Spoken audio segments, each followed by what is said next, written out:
నేడు ఆగస్టు 29 తెలుగు భాషా దినోత్సవం మరియు జాతీయ క్రీడా దినోత్సవం సందర్భంగా ప్రతి ఒక్కరికి శుభాకాంక్షలు తెలియజేస్తూ, తెలుగు భాషా దినోత్సవం అంటే గిడుగు రామ్మూర్తి గారి జయంతి.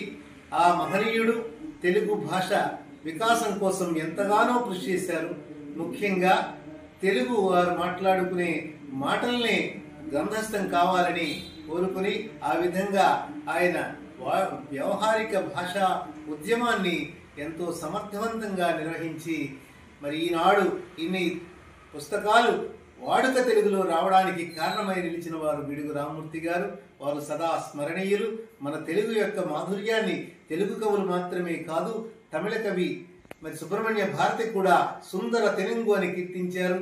మరి రాయలు దేశ భాషలందు తెలుగు లెస్స అని ఎంతగానో మెచ్చుకున్నటువంటి భాష. మల్లె పువ్వు కన్న మంచి గంధము కన్న ఉరుకు తరగలేటి నురగ కన్న జానపదము కన్న జాబిల్లి సిరి కన్న తేటయైనదోయి తెలుగు భాష. మన తెలుగు భాష ఎంతో తేటనైనటువంటి